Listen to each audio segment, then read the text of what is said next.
This episode of Off the Job Podcast is sponsored by Gas Certificate app. You're the boss. Stop chasing certs across emails, scraps of paper, and group chats. Get everything sorted in one slick app. 30% off for new users with code POD30. Boom.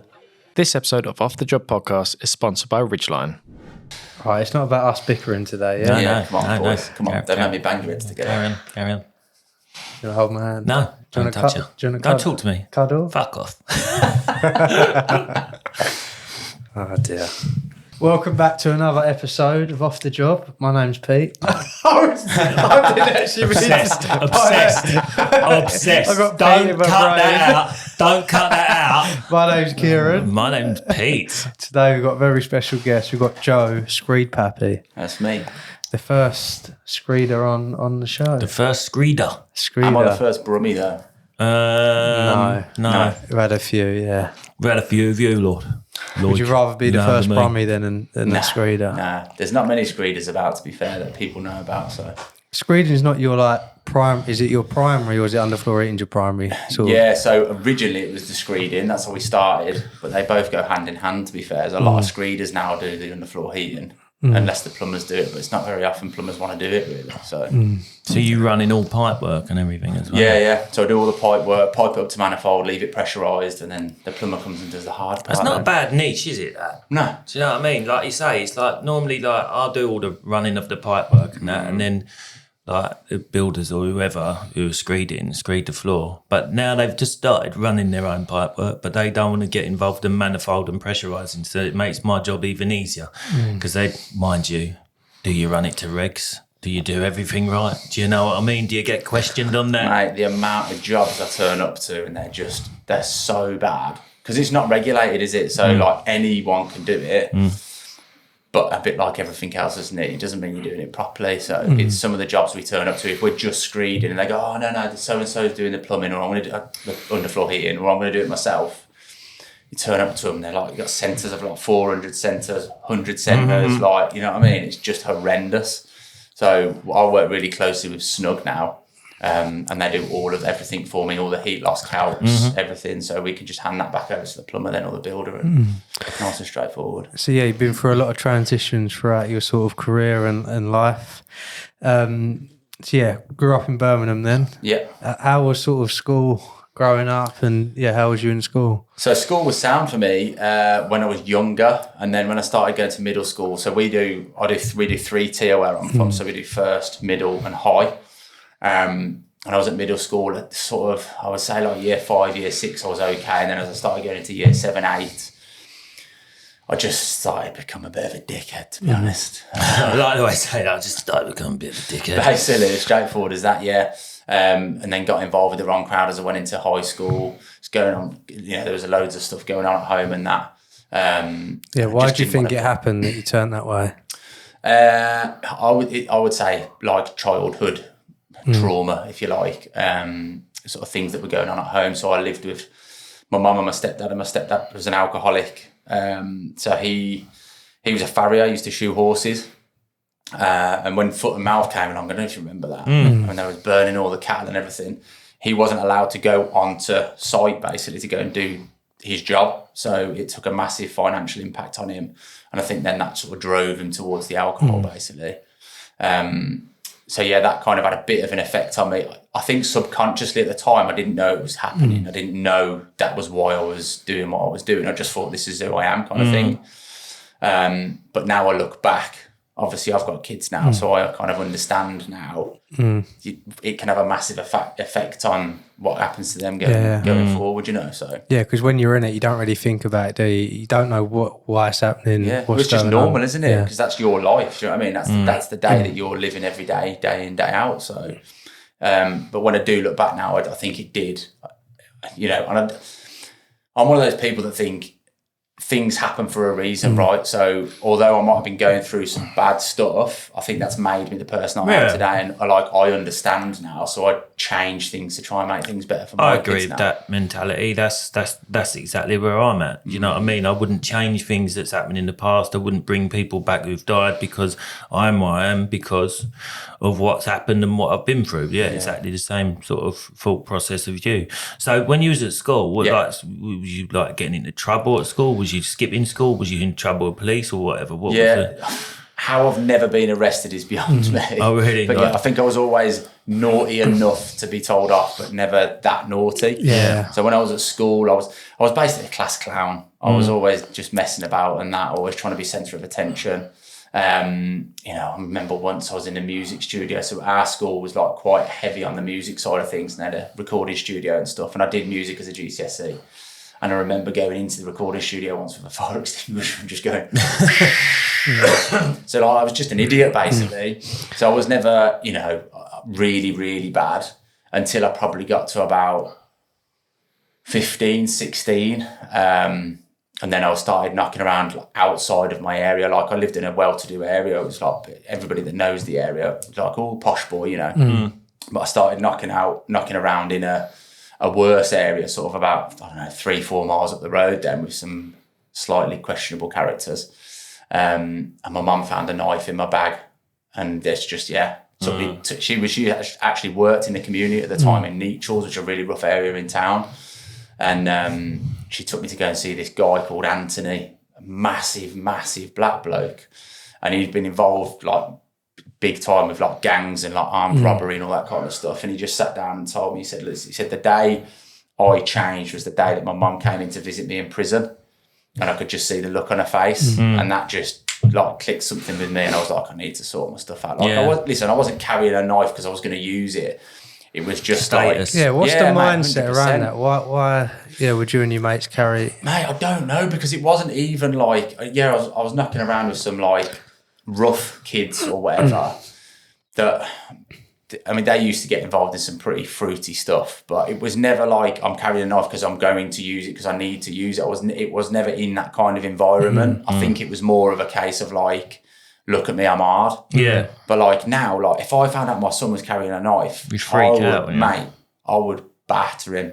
Like I just think like I said, I would never have used it. It was like in my backpack or whatever. Do you know what I mean? But you never know, could it? Like, say if you got jumped or something, reaction in it, you're trying to protect yourself, and this is the thing. I think, isn't it? I think like people have a knife on them, not potentially going to use it, but like you just said, if you're put into that predicament where you're scared and they're going to get one up on you, what are you going to do? You're probably going to pull it out and use it. You take it out to threaten or whatever, and then all of a sudden it becomes more intense, and then you're rolling around and it's stuck in someone, either you or them. Exactly that, yeah. Did any of the people you hang around with like get into them scenarios of, have you heard of anything happening like that? I was only speaking to someone who knew like the same lads I used to hang around with the other day. I did a job for him, and he was saying like one of them's out in Dubai doing really well for himself, so that's great. And his brother has been in and out of the nick since. And I think that's the thing, isn't it? I think, again, when you look at the lessons of life is you can choose to go that way or that way, can't you? It's weird, isn't it? Because I used to knock about with a group of lads when I was a kid, like 15, 16, get into all sorts of mischief and drugs and all sorts and stuff. And one of them who was like more like you'd call like the leader, you know what I mean? And turned up, he turned his life around, went in the army, turned his life around. One of the other guys who was slightly out of the area, wasn't in, but come from a better class of family than us lot, he's doing 27 years in Nick for murder. Jeez. So it don't matter where you're from. You can, like you say, you can change who you are, that mentality in that, but it doesn't matter where you're from. You can still get dragged into something. Yeah, 100%. You can still go the other way, even if you're from out the area or whatever, whatever family you're from, you still go down the pan. So it's childhood, it's mentality, isn't it? Yeah. You know what I mean? If you want to change, you can. Like my dad growing up was useless. Like he used to pick me up at 10 o'clock on a Saturday, drop me back at 4 o'clock on a Saturday, the same day. And that was his lot. I don't want any more to do with you. I'm not going to take you on holiday, none of that. And the difference for me now with my kids is like, I want to be doing everything I possibly can with you. Do you know what I mean? See them as much as you possibly can and spend as much time with them as you can. Yeah, that's the thing. It breaks my heart when I have to drop my kids off. Oh, it's horrible. It's the worst feeling. I hate it, especially if you had a good weekend and then you'd leave them, and then when you're on your own, like it's like that silence when you're in your gaff on your own and you think to yourself, I'm taking it. You still with your missus, or you're not? No, you're not. So you split up. Yeah. So like when you've had them for a weekend and then you take them home and then it's all silent. And you just think to yourself, that silence is deafening. Yeah. Do you know what I mean? It's like, this is hard. Do you know what I mean? That's the thing. And a lot of people don't understand that. As dads, a lot of us in the trade, because of the hours we work, because of the shift patterns or whatever we do, it doesn't make it social, does it? A lot of the times. There's sometimes I see a lot of people all the time saying, oh, I do this, I do this, I do that, I do this for me. And sometimes, because of the industry we're in, you can't always, you say you're going to make it there, but sometimes it might not happen because of, I don't know, I might get a breakdown or something, I've got to get back, I can't, do you know what I mean? It just happens.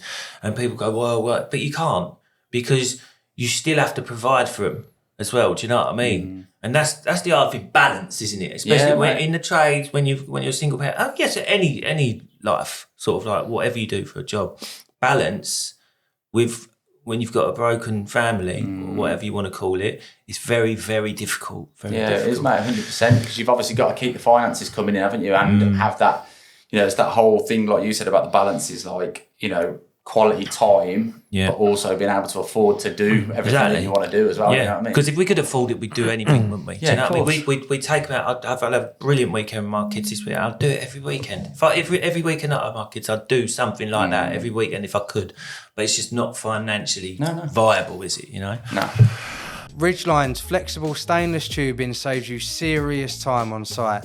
Less cutting, fewer joins, and no fighting stiff pipe in tight spaces. Just fit it, bend it, and crack on with your day. I accidentally answered my phone on my watch, sorry. Where did that mum? It is. Where did that road take you then? From like going down the wrong path? Did you go into work, or did it get worse? Or? So when I was at school, I always kind of knew I wanted to be in the food industry. So my nan was always cooked. So I come from an Irish family, so everything was cooked of a weekend. Do you know what I mean? Everything was cooked from scratch. I remember baking with my nan once, and I was that impatient. We were making bread pudding, and she went to pull out the oven. I went to sniff it, and I burnt the top of my lip because I was so impatient. So like I knew I wanted to be in food. So I got a part-time job while I was at school to earn me pocket money, kind of thing. I had 2 paper rounds as well, just because I wanted to wear nice clothes and all that kind of stuff, And then when I left school, I went to go to college. I don't know why, because I just wasn't academic at all. I didn't get on with being in an academic environment. So I did a bit of college and then dropped out of college to do full-time work and 1 day at college. So I was in the kitchen at a golf club local to me. And he taught me everything I knew then. So we were making all of our like dessert trolleys from scratch, all the main courses and everything. So I really enjoyed that. And as I found that path, I then kind of drifted away from those kind of mates because they weren't working. Like you said earlier, a couple of them went to the army. 2 of them got given no choice, basically. It was go to the Nick or go into the army, and they both went into the army, obviously. So yeah, I kind of drifted away from that then because my main focus was work. And then fast forward, I'm now in construction, aren't I? So it's a little bit different, but I guess mixing screeds like baking a cake, isn't it? Yeah. Big.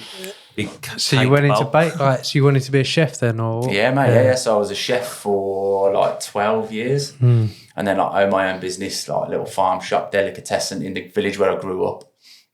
But there was a Tesco's opposite, which just used to muller me because everything I did, I'd start doing speciality breads. All of a sudden, they'd start doing speciality breads. I'd start doing charcuterie. They'd start doing charcuterie.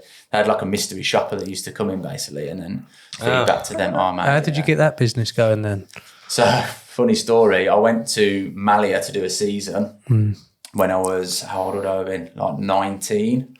And I'd broken up with my eldest mum at the time. Went out to Malia. I'd written my car off, so I got a payout from the insurance. I was like, I'm going away. I'm going to go and live my best life. Went out there. She came out to see me. one thing led to another, obviously. And then she went home, begged me to go home, went home with her. We just carried on arguing. So then I went back out to Malia and finished the season out. And when I came back, she was at my mum's house. And I remember knocking the door and my mum coming to the door. I was like, she's pregnant, isn't she? My mum was like, yeah. I was like, okay, well, obviously one thing led to another. We've got to kind of deal with the situation that we've got given to us. That's not an easy thing to deal with, is it, at that age? Mate, I was still a kid. Yeah. Still a kid. I was due to go to Tenerife for the winter season. So I came back from Mali. I was going to go to Tenerife for the winter season, then go out to Oz. And all my mates are still out in Oz now. Same mates, the people that I was out there with. How did you feel when she said that to you? Do you know what? I was really 50-50 because while I wasn't ready to have kids, obviously, like, I'm Catholic, so for us, it's that you've got to kind of rise up to it now and you know, if, like, face the music. It's taken two to tango. You need to face up to your responsibilities. And obviously, with what I had with my dad as well, I always swore I wouldn't walk away. Like, my dad didn't walk away from us, but he had as minimal responsibility as possible, really, with us. And I just swore I wouldn't do that. So yeah, we tried to make a go of it. It didn't work. And then ended up splitting up properly again. And then it all just got a bit nasty, really. So I wasn't allowed to see him properly.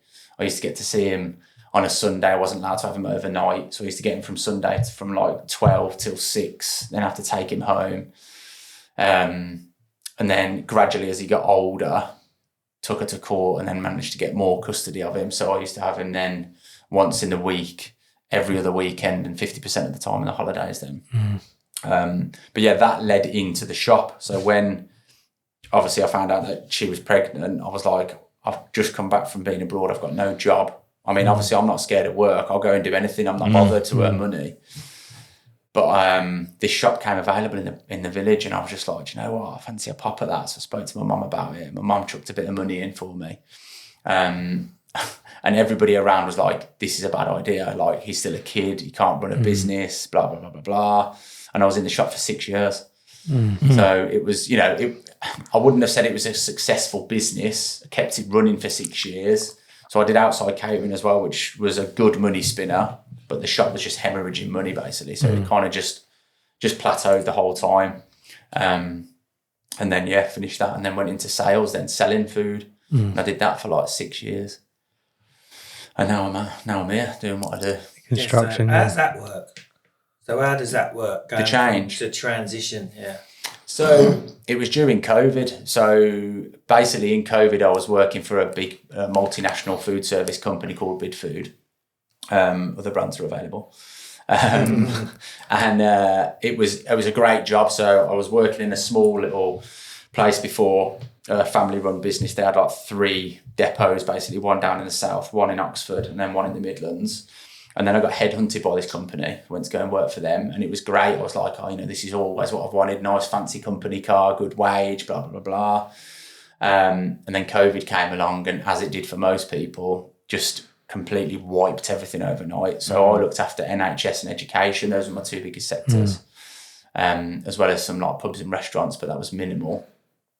And they still wanted the figures. So they were like, you know, sell them chips for half the price, do this, do that. And they're like, listen, the people aren't there to feed. You're not understanding, like the powers that be that sat behind the desk are going, we still want the numbers coming through, and it was impossible.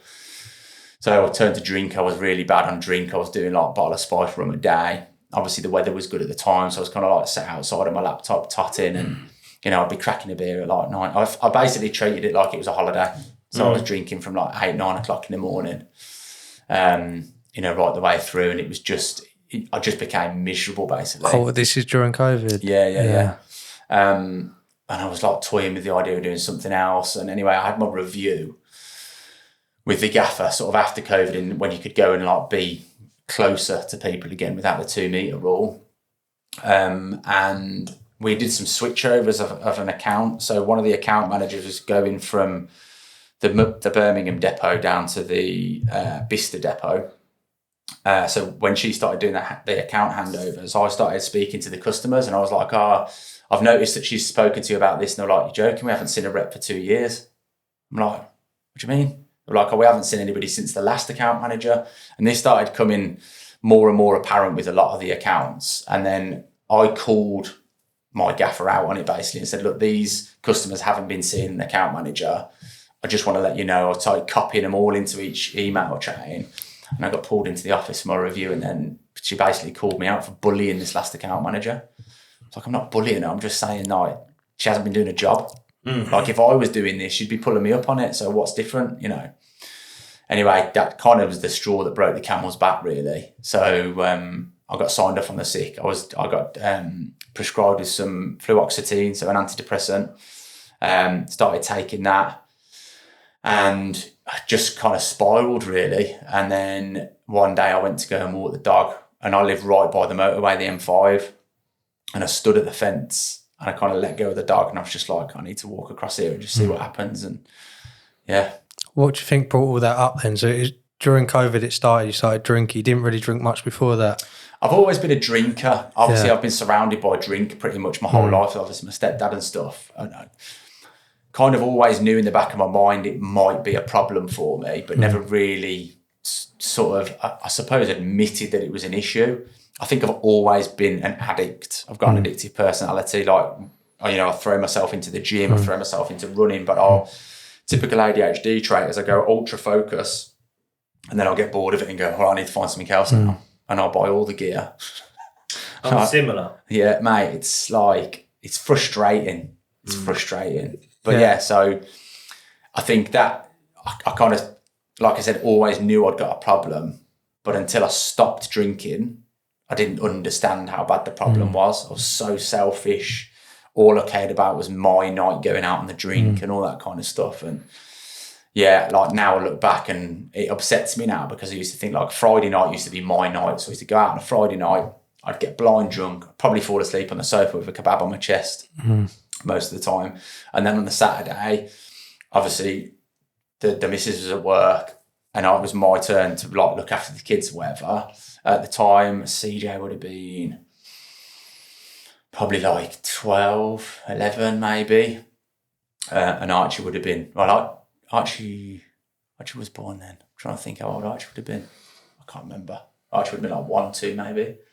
And they used to be like, Daddy, can we do this? Daddy, can we do that? And I'm like, no, just put a film on or whatever, because I was mouldy on the sofa.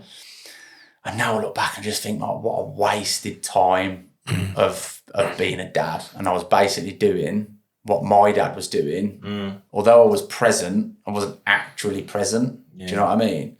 Looking back, what do you think the factors are then of like wanting to walk across that motorway? Like what built up so much? I think I just felt like I was drowning. I was lost. I was just, when I look back, I don't think I was particularly unhappy. I just think I was lost in what was going on around me. I didn't really know what was happening. I didn't know where I wanted to be, what I wanted to do. I think it was just a difficult time where I couldn't understand. And that feeling of not understanding was new to me.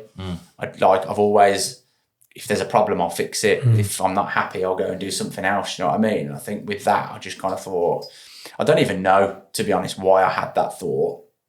But, you know, it can happen, can't it? It's so common. You know, the stuff that we do with Velocity now is, you know, you've got 14 construction workers a week. That's 2 a day are committing suicide. And life's getting harder as well, isn't it? Yeah. Mate, the prices are going up, but wages aren't. And it's just, you know, the world, and everybody says it, don't they? The country's a bloody mess at the minute, but that wasn't the case for me. I don't really know exactly what, even now, like I look back, I think a lot of it was to do with the alcohol. Do you know what I mean? Because it's that, oh yeah, I feel great when I'm drunk, but then they come down. I mean, there's a lot of expectation. It's like, you know, like on any tradesman or any, like people working on a man, whether you like it or not, and people may disagree with this, there's a huge expectation on a man.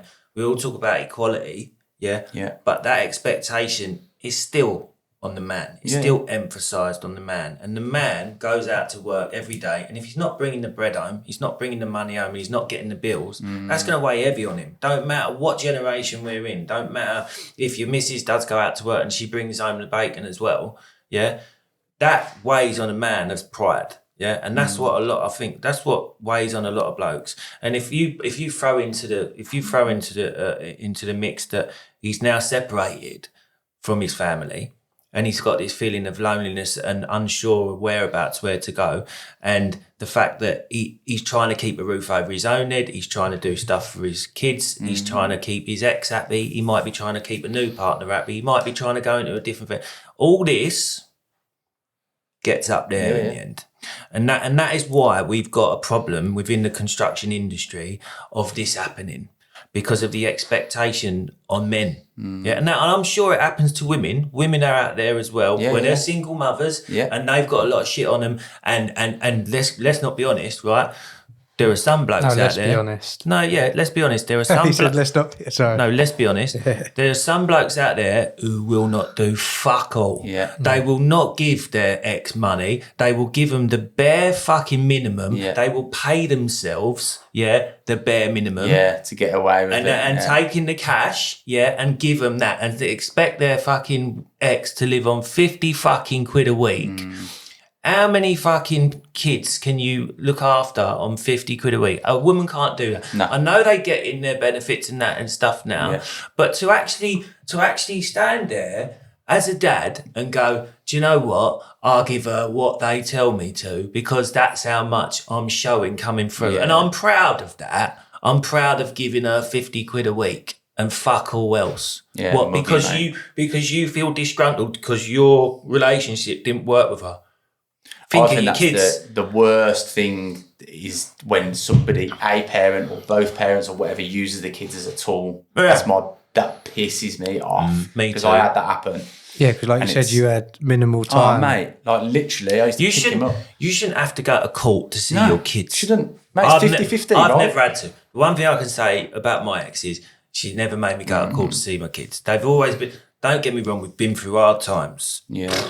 Proper hard times, and there's been some moments there that I could be like, Yeah. do you know what I mean? We'll go, but she never made me go to court to see my kids. That's one thing I'd say. And you shouldn't have to. No.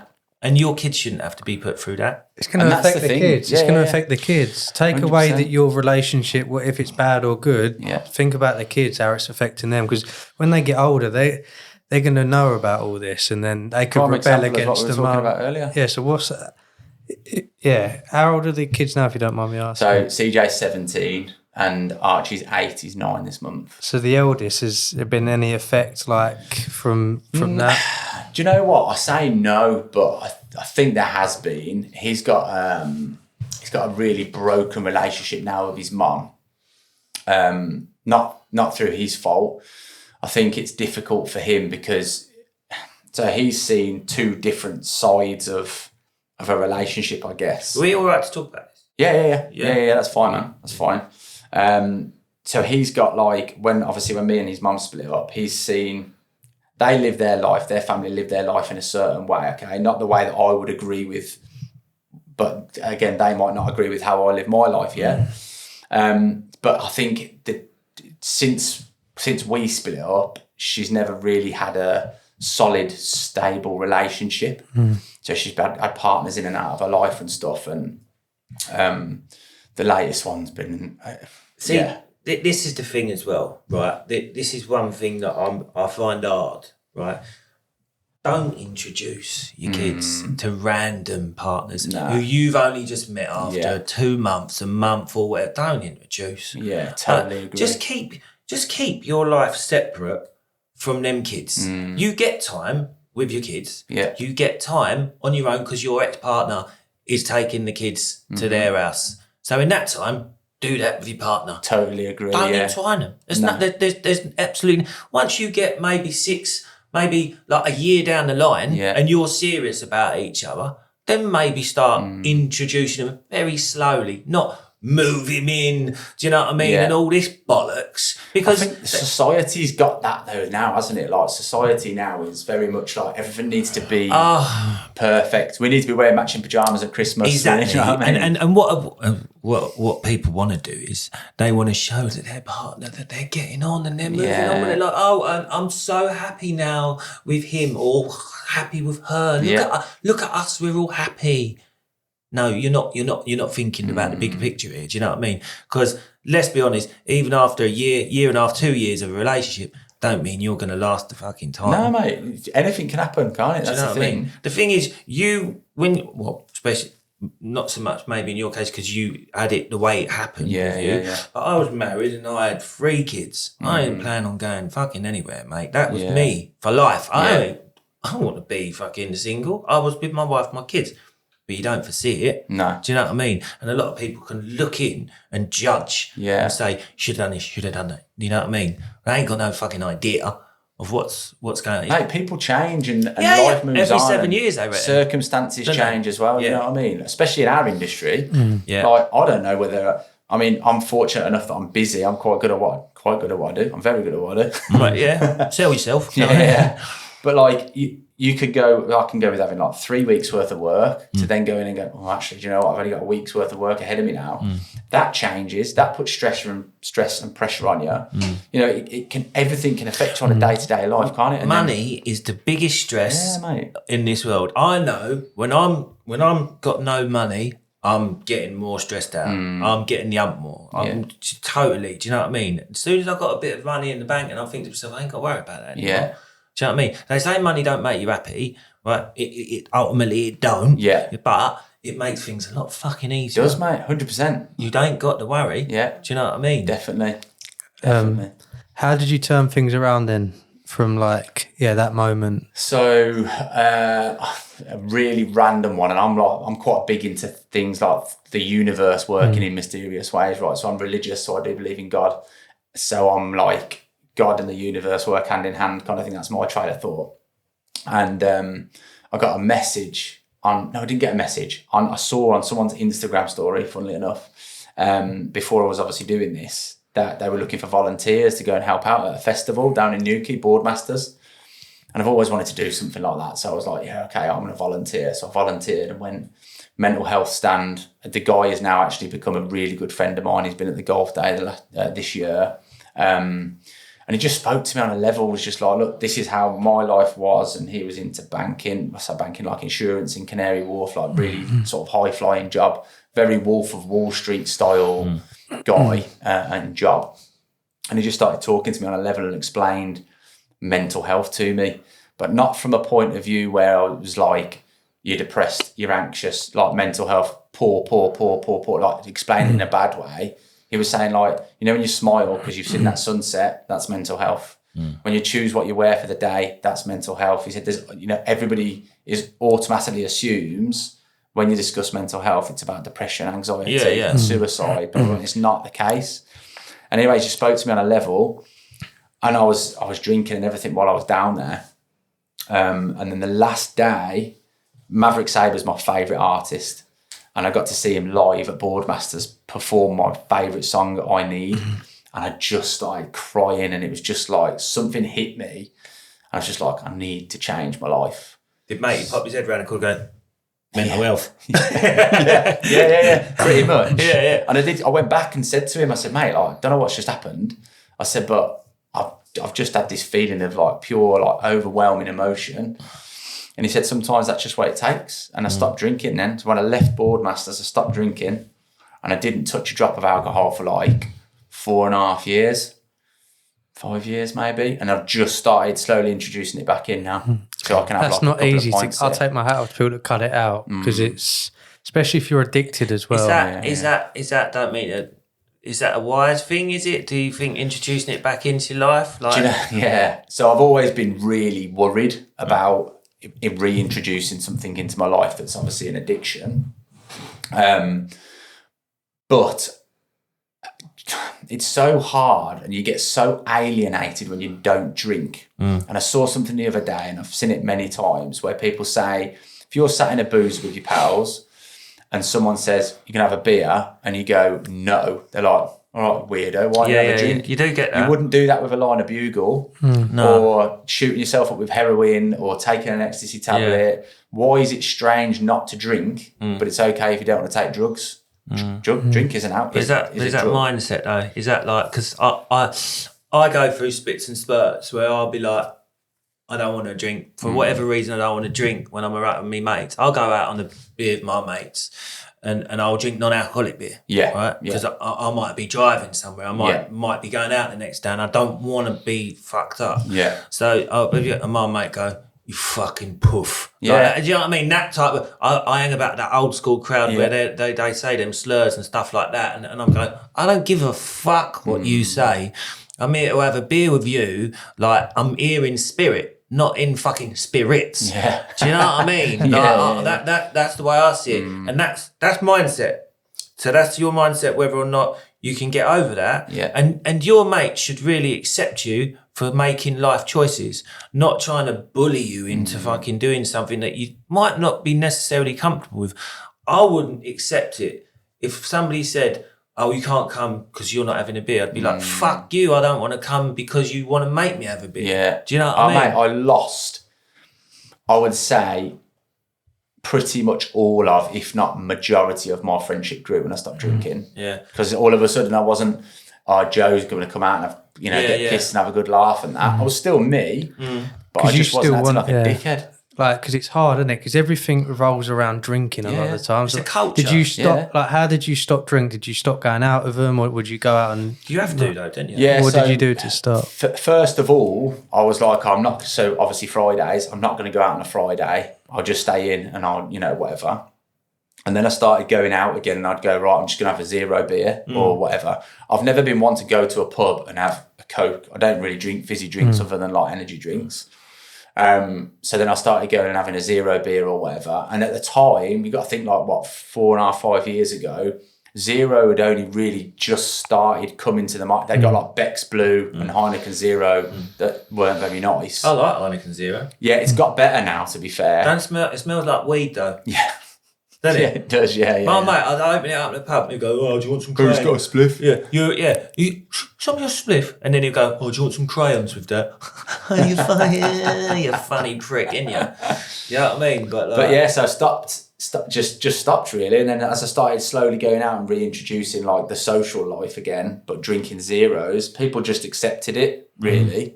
I think it's not the same though, is it?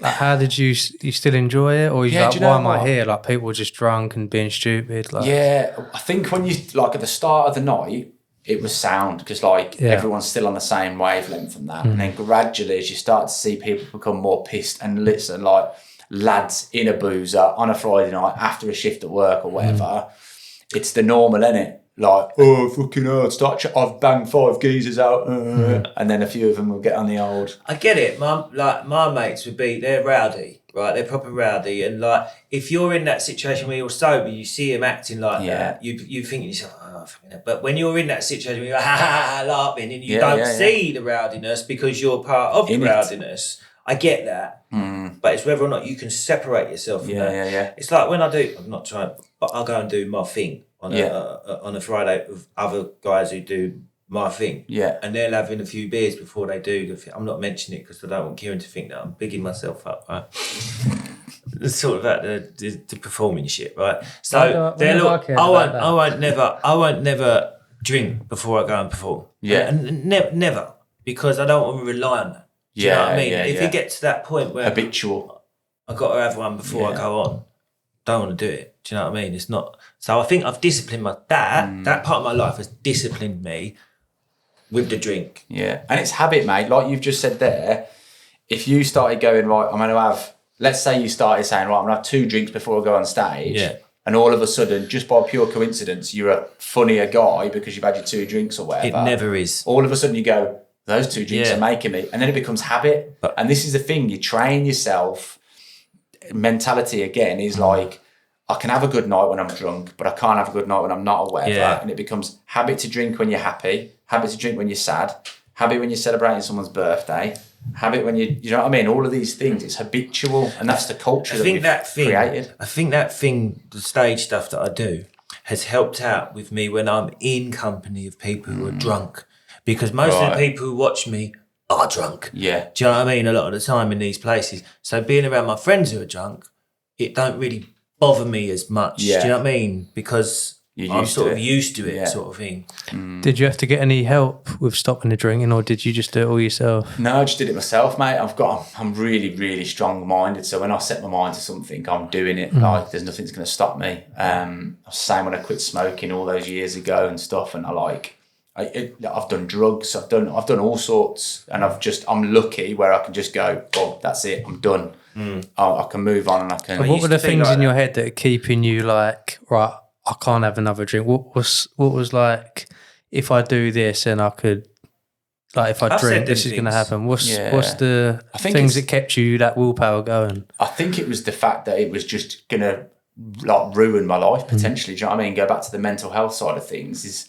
It's not good. It's a short, sharp dopamine fix. I feel great when I'm pissed, but then, do you know what I mean? I knew what was coming after, and I found out that I didn't need to get pissed to have a good time. So I've done that. Because when I used to be, I used to be a party boy, man. I used to do cocaine and that. And when I met my wife, right, when I met her, I was like to myself, because I fucking fell for this bird, right, my missus, I was like, I ain't doing gear again. Because, and I said to myself, if I ever do gear again, I'm a loser. Yeah. That might sound soppy, but it fucking worked for me. Yeah. Do you know what I mean? I ain't done it since. Yeah. I mean, I'm not with her anymore. I mean, I could have gone back down the road, but then I've got a heart condition. So, do you know what I mean? So it ain't worth it. Yeah. But that stopped me from doing it and entertaining that. Do you know what I mean?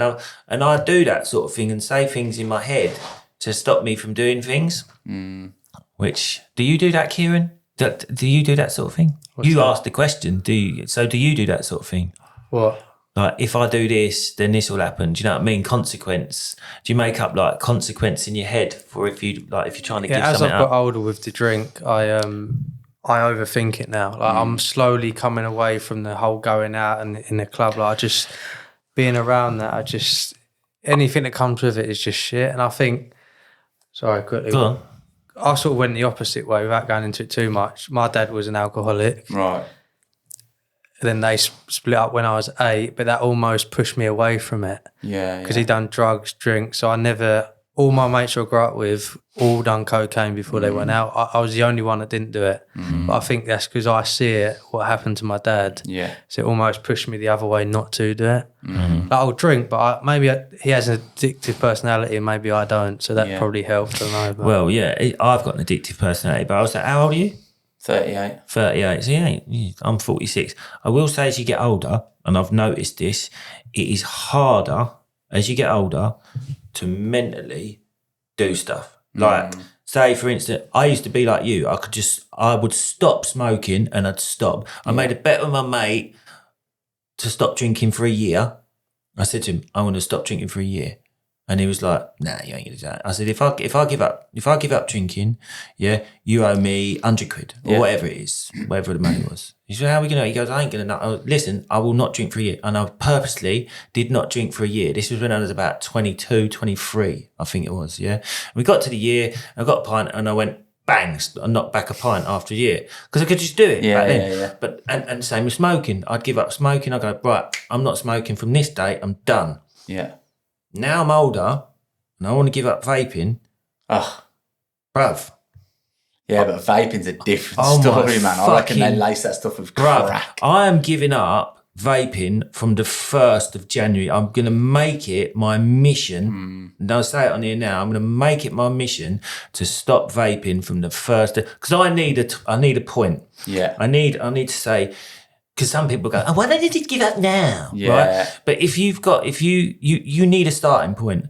That's why people do it at the beginning of the year, because that is the point of when you've done it, and then you can look back and say, I gave up then, this has been a year. Yeah. And you can go from that point. That's why people Milestones. And I will say this now, fucking live on camera, I am, well, not live, because you're probably seeing this after the new year, but I would have given up vaping, if you're watching this now. I'm done with it. After the 31st of December, I'm done. Do you know what? Right, I've only recently quit vaping, probably like a week or so. The difference, like I used to vape, and I mean, I'd wake up in the morning before I go to sleep, all day. Bruv, bad. it's so bad. Can I just rant about vaping? Yeah.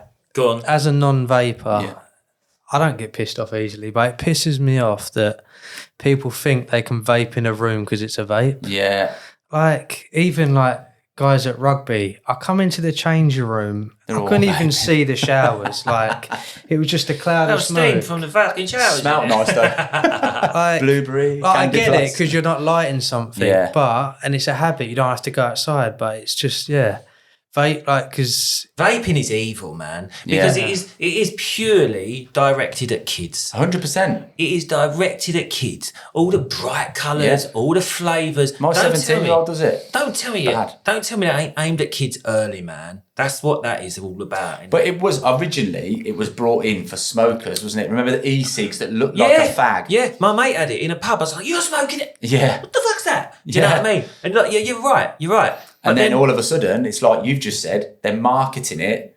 People that have never smoked are vaping. That's what, when I first met somebody like that, right, it was my mate's niece's boyfriend, right, and we was all on a football thing, and he's there, right, vaping. I went, "Are you vape? How old are you?" He was like, I think he said he was like 19. And I go, "Oh, what, you give up smoking?" No. I went, wait. You just started vaping just for the sake of starting vaping? Yeah. Bruv. Yeah. You've got this all wrong. Why are you doing that for? This is meant to be a fucking replacement. A replacement.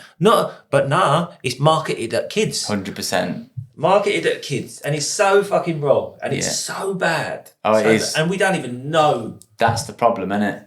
The repercussions. So everyone knows it's bad, but you still do it. We all know it's bad, Kieran. But you've got all the people that have had the COVID jabs. I'm not having no COVID jab, so I don't know what's in it. But they're toking on the vape. Yeah. I think, just quickly going to the drugs. I think I've always been scared to do it. I think maybe because of getting addicted and stuff like that. Mate, I was always scared to do drugs when I was a kid. Do you remember the high-profile case, Leia Betts? Yeah, mate. Remember it Leia Betts, that was local to me. The copper's daughter, wasn't it? Yeah. She would flooded, didn't it? Show pictures of her like dying in the paper and that. And I was like to myself, I'm fucking never doing an ecstasy tablet. Ever. I would not touch one. Yeah. I wouldn't do that. Got to 26, mate. Pop. I don't know what happened. I went through a breakup. I lost my dad. And all these things. And that change of 7 years. Yeah. Every 7 years you change, they reckon. Or something happens, like over the course of that time, that's why you get the 7-year itch, sort of thing. Yeah. Your mentality changes, your attitude changes, and all of a sudden you're thinking, Got 1 year left, mate. What made you start the drink again? And how sort of scary was that to actually have that first drink? I was going to make a joke. No, go on, make a joke now. He done a line of gear. Yeah, I had a massive bump of bugles. I thought I better have a drink to follow it up. So I think it was a fact that like I thought, am I ready to start drinking again? Obviously being out with people, like trade wars events, things like that, like social media events. Your fucking fault. Yeah, your fault. I hadn't touched a drop and trade wars, I got smashed. No, I'm joking. I didn't drink at trade wars. Yeah. But I've gradually just gone, maybe I could just have one. And I've always been petrified of thinking, like, what happens if? Because what's the reason? You've got to think, what's the reason why you want that one? Yeah, but would you have said, now here's a question for you. Go on. Was you an alcoholic? Yeah. So you are an alcoholic? Yeah, 100%. So you're dicing with it. People would probably not agree with what you're doing here. If you're certifying yourself as an alky, you introducing it back in is probably not a good idea. My argument to that would be 90% of people that drink are alcoholics. You just don't know they are. Yeah, exactly. I would agree with that. And my mum used to turn around to me because I used to go out on the piss every weekend, right? When I was only drinking the weekend. Exactly. Yeah, and she'd go, and to be fair, my mum suffered a lot to alcoholism. Right. Her father was an alcoholic. Her brother was an alcoholic. I mean, both of them died through alcoholism. Yeah. I don't care what they were done through alcohol. My mum hated it, right? So if I go out on the weekend and I get absolutely slaughtered, she'd go, "You're an alcoholic." I go, "No, like you say, I only do it at the weekend. I'm not putting whiskey on my cereal." Exactly. Yeah. I don't get up and drink. Yeah. Because I'd seen that and thought I'm all right. But yeah, you're right. If you're doing it every weekend, binge drinking is what you're doing. Yeah, you're an alcoholic. Yeah. So how was it? What made you want to go for that first? So drink? I just think I just kind of thought, like I've done 4.5 years, 5 years, whatever it was, and then I'm like, I feel like I could probably just have a drink now, and there wasn't a reason really like to go, I need to have a drink because I'm out with so and so or whatever. I just thought I'm going to try and because I used to really like the tipsy feeling, which obviously then I didn't get when I was drinking zeros. And then that was the danger point for me. The danger point for me was always like those, I could have 2, maybe 3. I'm the same. And then it used to be, obviously back in the day when I was doing other things, it used to be like 2 or 3. I'd be like, all right, you know what I mean? So it was always that danger point. And I thought, listen, if I could just have 1, and then like obviously before I decided to have a drink or 2, I was always like, what's the fucking point of having 1 beer? Yeah. So I'm not drinking to get pissed now. Yeah. So what's the point? Yeah. That's why I won't drink and drive. Yeah. That's why because people go, oh, you can have one and drink, but ain't going to do anything for me. Yeah. And if I get pulled by our bill, there's an actual chance of actually being over the limit because what I've consumed during the day, food-wise and whatever. Yeah. What's the fucking point? Yeah. Do you know what I mean? Mate. So, but I would say, personally, you're dicing with it. Yeah. Do you know what I mean? Yeah. I think you're dicing with it like, from my point of view. It's like, would you have a fag now? No, because I fucking hate them. You hate them. We don't like the smell of a cigarette when somebody's like, it just, and when somebody's, when they first spark the fag, that smells like, oh, because that takes me back to childhood memories because my dad used to smoke. Yeah. And I used to think, oh, it smells nice, that does. And then but like, oh, nah. No, you wouldn't. It's totally put you off. I can still have a cigarette now. Every now and then I'll have one. Every now and then. When you're drinking or? No. Like if I'm around somebody who's smoking, I'm a ponce, mate. I go, do you want a fag? I go, go on. Fuck this vape. Yeah, I will actually. Very, very rarely. Do you know what I mean? But I want to get off all that shit. I don't want to do that shit anymore. And drinking, I am one of them people who drinks 2 beers and I'm buzzing. Yeah. Do you know what I mean? I'm buzzing on 2. Yeah. And I could probably just stay like that for the whole night and maybe just have 1 ear and that's it and be fine. But I think if you're a self-confirmed, I think you're dicing with it slightly. But if you can control it, then that's do the it. thing for me. How have you found since you started drinking? Have you controlled it? Yeah, mate. Like I can pick up like Guinness is my drink in the winter. Like even when I was drinking before, like I always used to love a Guinness. So I just have a couple of Guinness. That's it. Boom. I'll have a Bailey's this time of year. Bailey's and ice. Oh yeah. Or Bailey's hot chocolate. So it's good that you can control it now. Yeah, definitely. Yeah. Why do you think is that just more mindset? I think it's again habit, isn't it? I think I've broken the habit of when I was drinking. It was like that, I'm having a shit time at the minute, so I'm going to get smashed. Or like I'm out in the pub with the lads, so I've got to get smashed. I think that like breaking down the habit and understanding why I was drinking, what I was drinking, and how often I was drinking. I wouldn't say you was a functioning alcoholic. I know functioning alcoholics, people who have to drink. Without like they have to go in and they have a regimented way of how they deal with life through drink. I would probably say I'm more of an addict than I am an alcoholic, but to separate the two is pretty hard. Yeah, because growing up with a stepdad who was an alcoholic, I saw, him completely sober during the day, and then he was never pissed like. I think what we do is we pigeonhole everyone in the same, but not all alcoholics are the same. No. They're not.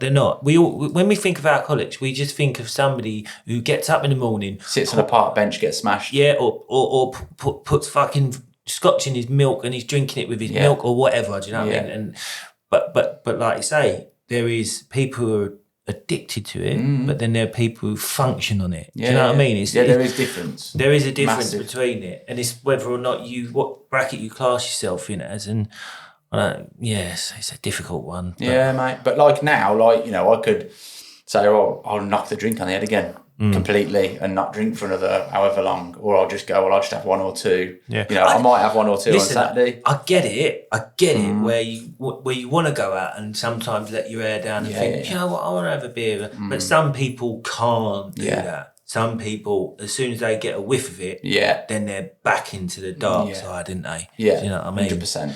It's about training your brain, isn't it? Simple as that. Yeah. No, I think that's good that you're able to, because a lot of people just stop for good because they're very scared that they're going to go back into it. So yeah, my dad never he might have had one or two, but he don't drink anymore. He stopped Yeah. it probably because he was so worried. And We've gone into all this here, haven't we? Did we get into the fact that how you got into screeding? Did we do that already? No. We need to get into that, Yeah, really. yeah. Like from the transition from the shop. Yeah, shop into sales, then into construction then. So during COVID, obviously we signed off for mental health. Went and did what I did down in Boardmasters in Newquay. And then I kind of had, with that epiphany, I was like, I need to do something different now. So trained to be a Sparky, but I could use a broom, so I had to knock that on the head. Yeah. Standard. And then, basically I was just like, I need to do something. So I literally started doing the online Sparky course, basically. But it just wasn't for me. I had some work done on the house, had some screed put in. The screed failed twice and worked on the third time for multiple different reasons. And it just interested me a little bit. And the guy who did it was like, oh, I could do with, a labourer if you fancy coming to give me a chuck and whatever, I'll give you a bit of cash. So I went and did a couple of days for him and that. And then before you know it, I was with him full time. And then was with him for probably about a year. And then just decided that I needed to earn a bit more money. I kind of spoke to him about it and that. I said, look, I've got some savings. I'll buy a pump and we'll have 2 pumps on the road, this, that and the other. He didn't want the stress, which is fine. I understand that now. But obviously wouldn't give me any more money, which again, I understand being a business owner now. And I said to him, look, I'm going to get some business cards done and I'm going to start doing some foreigners of a weekend or whatever. I'll hire your pump, this, that and the other. He was like, yeah, no problem. And then on the Monday then was like, when I was due to go back to work, I told him on the Friday, took him out for a drink and said, this is what's going to happen kind of thing. He was sound with me. And then on the Saturday, he was like, don't come back to work Monday.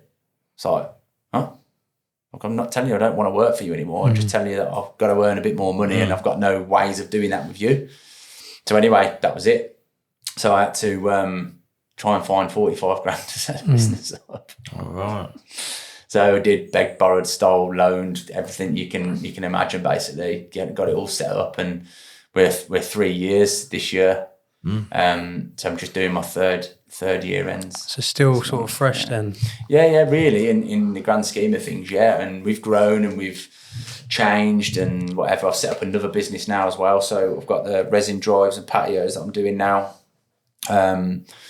So yeah, it's just kind of, it's grown. I've had lads on board and I've got rid of lads and I've changed lads and whatever and changed the way I'm doing things. I've had secretaries do admin for me and then got rid of them. And you know what it's like, having a business is constantly evolving, isn't it? You know, you've got to move with the times and certain things will work and certain things won't. And that's what I found sort of along the last 3 years, really. What have you learnt in them 3 years?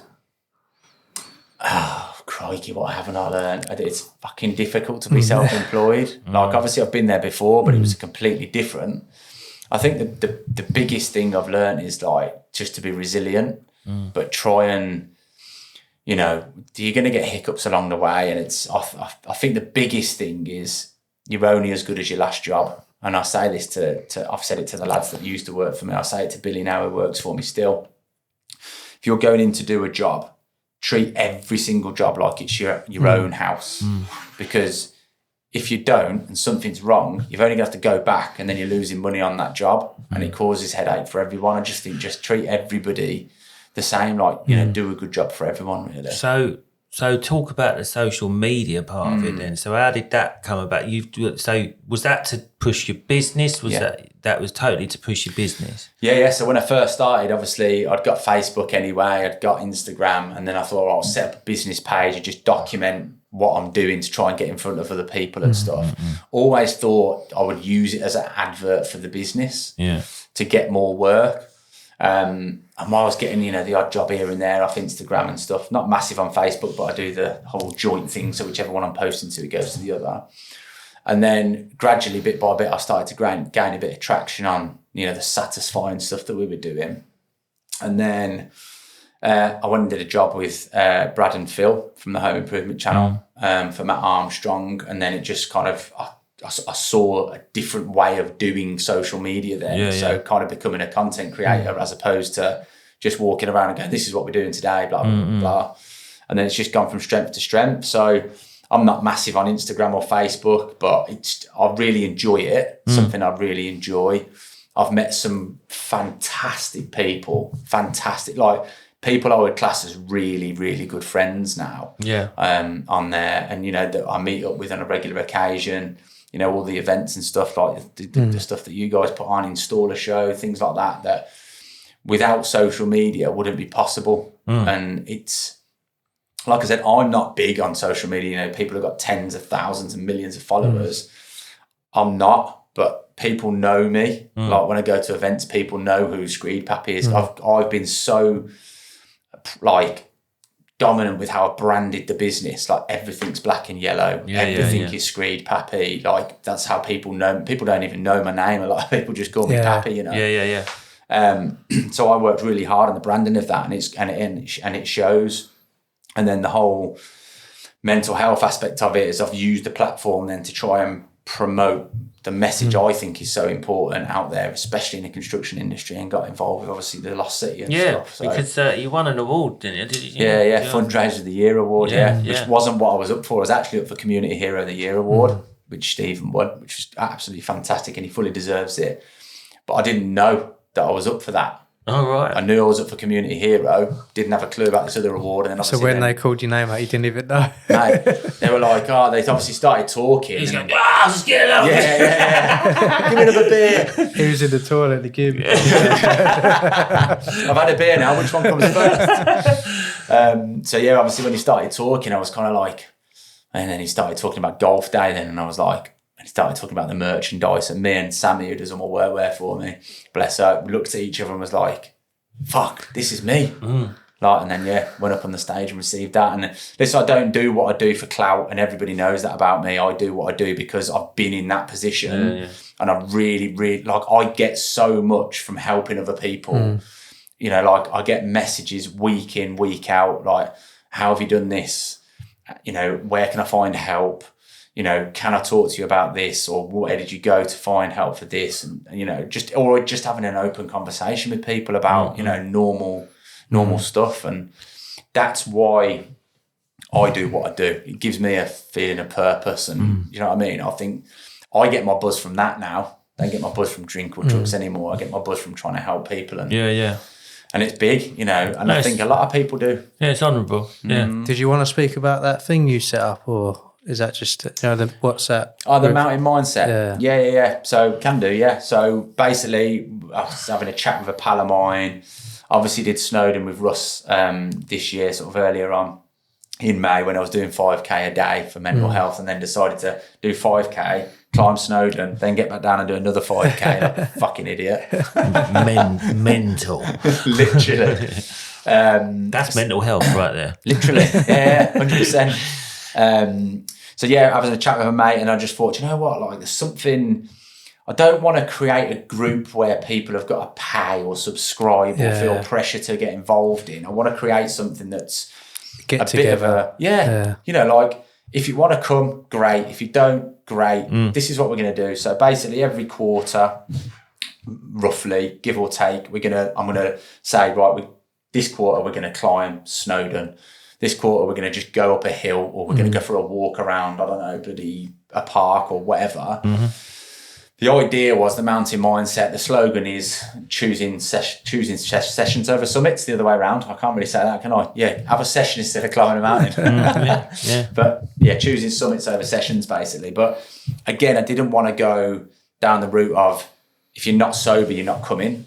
I want everyone to be involved and just have a chat. You know what I mean? Climb a mountain, have a bit of a chat. If you want to have a beer after, great. If you don't, great. Just start talking openly about whatever you want. Talk about work, talk about your family, talk about mental health, talk about whatever you want. Just a bit of a easy, light-hearted, if you want to get involved, then happy days. So we created a WhatsApp group. I think there's over 40 members in there now, which is great. Still growing. And we use it as a bit of a platform as well. Like, you'll have seen people dropping music tracks in there and going, right, this is what gets me going in the morning, or... I'm a bit rubbish on WhatsApp groups. Shit. He is a bit shit, isn't he, really? I am bad. Maybe I'll have to He's a lurker. He's a lurker. Just watches from the background. What is he doing? But yeah, so we set that up, and then obviously then people drop motivational quotes in and that, and you know, we've had people jump in and be like, you know, where can we get help and stuff like that, which is great, and just signposting really. But it's just, I don't like preaching about anything. Like I said earlier, I'm religious, but I won't sit here and talk to people and say, you should believe in God, you should do this, you should go to church every Sunday, because that's not for everyone. And I'm the That's same an interesting topic, yeah. Do you go to church? Or? Yes, I used to go every single Sunday. I stopped going for one reason Getting or addicted another. to it, will you? Yeah. yeah. I'll turn up every day. It's becoming a bit of a problem now. Let me in. I'm a religious aholic. But yeah, so like I just stopped going. I think I became busy with whatever else it was and stuff, and I still practice loosely. So I pray when I need to pray, or when I feel like I need to pray, or if I feel like someone needs a prayer saying for them, I still pray. But I don't sit there and preach to people about this is what you should do. And it's exactly the same with mental health, and like me being an ambassador for it. I think the big thing for me is people will talk when they're ready to talk. I'm not going to sit here and go, oh, Pete, you don't see myself today. No, I'm all right. No, tell me what's up. I want to know what's happening, you know, what's going on, blah, blah, blah, because that's the wrong way to tackle it. Right. You're Do you know right. what I mean? Yeah, you're right. A bit like being an alcoholic or an addict is when you realise and you admit to it, that's the first step. And that's the same with mental health or poor mental health is until you really take a hold of it and understand I've got a problem. I was in denial for ages about having problems with like depression. I didn't. So my prescription for fluoxetine was probably, in fact, I know it was 12 months after my first admission of having an issue. And this is something that really hit home to me. And I was talking to someone about this the other day, is I went to the doctors and said, I need some help. Right, I'm not in a good place, blah, blah, blah, blah. For whatever reason it was that I was in that place.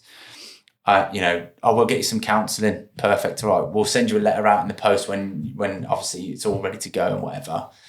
And 12 months later, I got a letter in the post. And that was when I remember it because I'd done my first month or whatever it was of being sober. And I remember thinking, a lot of people aren't that lucky to be able to wait 12 months. Some people not even a month. Like that. Listen, I'm not pointing fingers. NHS is massively like overprescribed, excuse the pun. And the mental health sector of the NHS is the most underfunded part of it. So they can't really help. But I just think like there's people out there that haven't got the opportunity to wait for help. That could have been me. Do you know what I mean? Luckily, I had the people around me and whatever to help me, and I stopped doing this and I stopped doing that and changed my life. Some people haven't got that opportunity, and I just think it's sad, and that's another reason why I do what I do and why the Lost City are doing what they're doing to try and raise money to give the likes of us guys and girls and whatever self-employed. I think the fact that there's people out there that speak about it and make a general awareness of it is helping people out there anyway. Do you know what I mean? I think people out there who think they're struggling alone, you know what I mean? The amount of messages I get from people when I do something, a post or something that's a bit hard hitting or a bit like mental health talk about, the amount of people who message me and go, mate, that opened my eyes up or whatever.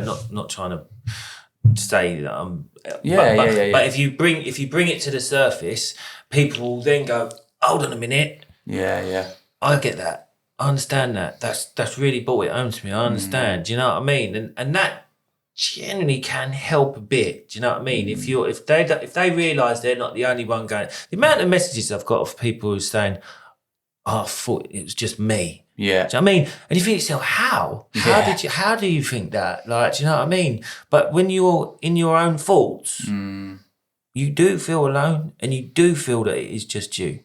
So if it is, you feel like that, you honestly, mate, it's not just you. We all go through these thoughts and things in our minds at times. You're not on your own, like, do you know what I mean? Definitely, mate, 100%. I think a lot of people don't understand sometimes. See, when you get sad, that's poor mental health.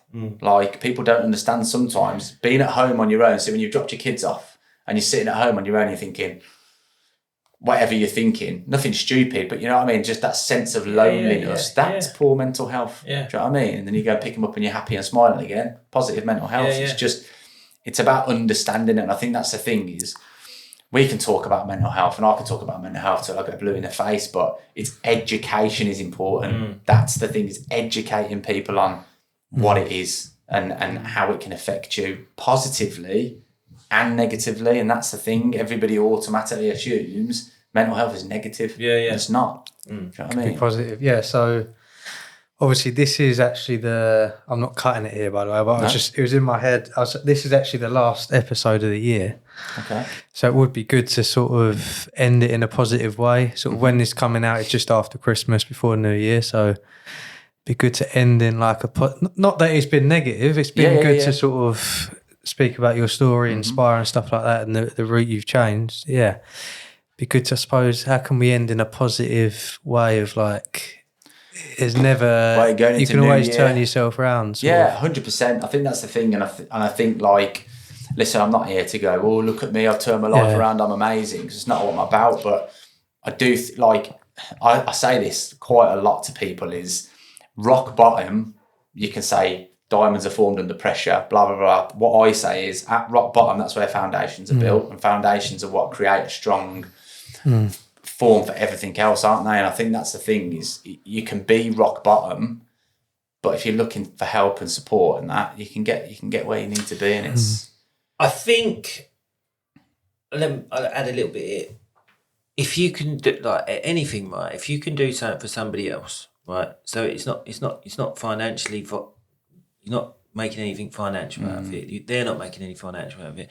But if you can do something for somebody else to make somebody's life happier or better, that will ultimately make you feel better as well. Do you know what I mean? So not only are you going to help somebody else out, you're going to help your own mental health as well. Do you know what I mean? Little things. Do you know what I mean? Just little things every day, and then and glass half full, not half empty. Mindset. Do you know what I mean? Because it's really easy to look at the negatives. But there are so many positives in life that you can look at and just raise yourself up. I'll give you a little example here, and I say this again. I say this a lot. It's something that Ian taught me, the guy who saved my life, is use a mental health bank balance. I think I said this on a group before. Whereas at the start of every day, it's a clean slate, So you started on zero. You just, that's where you are. Wake up in the morning, open the curtains, sun shining, cash in. You can choose the amount, right? 5 quid, 10 quid, whatever it might be. Stub your toe, minus 2 quid, whatever. Again, choose what you want to dictate on the balance and that. But throughout the day, when you start actually looking at the positives, rather than only thinking, bollocks, I spilled my cup of tea down my lap, or bollocks, I forgot a flat tyre on my van or whatever. When you start thinking about, for instance, I've got a flat tyre on my van, but 5 miles up the road, there's been a big crash. So if I hadn't have had that flat tyre, I might have been in that crash. You know what I mean? Start thinking about things in a positive way, but bank throughout the day. As long as you finish the end of that day on a positive bank balance, you've had a good day. And then it's wiped clean again for the following day. That was huge for me when I was going through what I was going through, just really logging it, because you take so much for granted. Kids, perfect example. Wake up in the morning, your little boy or little girl comes in, gives you a kiss on the cheek. You take it for granted because it happens every day. Do you know what I mean? When you start logging it, you start appreciating it so much more. It's a small little wins, isn't it? Yeah, massive. Like, just makes such a big difference. Positivity is the key. I think it sounds weird saying it now, but everyone obviously have a good new year. Yeah, Happy New Year. Yeah. Smash out 2026. 100%, Positive. man. Let's grow. Positivity, glass half full. But yeah. Cheers, Joe. Do you want to end it with anything? No, just thanks for having me. It's been an absolute thanks pleasure. for coming, mate. It's been a bloody good chat. Can't wait to sit on the M25 on the way home. Welcome to our world, mate. Listen, subscribe, comment, like, follow. Helps the channel out and all that. Have a look at Joe, Screed Pappy, and Happy New Year. Yeah. Cheers, Legends. Joe. Cheers, boys. Thank you.